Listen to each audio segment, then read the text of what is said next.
গল্প শেষ ট্রেনের ভালোবাসা। স্টেশনটা প্রায় ফাঁকা। রাত 9টার শেষ ট্রেন ধরার জন্য প্ল্যাটফর্মে দাঁড়িয়ে ছিল অনেক। হালকা কুয়াশা, দূরে চায়ের দোকান থেকে ভেসে আসছে গরম চায়ের গন্ধ। হঠাৎ পাশে এসে দাঁড়ালো একটা মেয়ে, নীল শাল জড়িয়ে, চোখে অদ্ভুত এক শান্তি। অনেক একবার তাকিয়ে আবার চোখ সরিয়ে নিল, কিন্তু কিছু একটা যেন তাকে বারবার তাকাতে বাধ্য করছিল। একটু দেরি হচ্ছিল। হঠাৎ মেয়েটি বলল, এই ট্রেনটা কি হাওড়ার দিকে যাবে?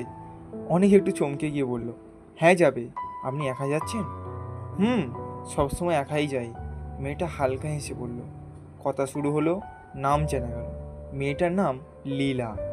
অদ্ভুতভাবে খুব সহজেই দুজনের কথা জমে গেল, যেন অনেক দিনের চেনা। ট্রেন এলো, দুজন পাশাপাশি বসে গল্প করতে লাগলো। ছোটবেলার কথা, স্বপ্ন, ভয়, ভালো লাগা, সব যেন খুব দ্রুত চলে যাচ্ছিল। হাওড়া পৌঁছানোর আগে লীলা হঠাৎ বলল, আজকে রাতটা মনে রাখবেন? অনেক একটু থেমে বলল, হ্যাঁ, খুব মনে রাখবো। ট্রেন থামলো। নামার সময় লীলা শুধু একটা ছোট্ট কাগজ অনেকের হাতে দিয়ে ভিড়ের মধ্যে হারিয়ে গেল।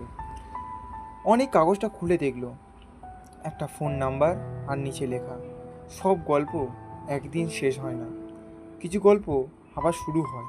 অনেক হেসে ফেলল।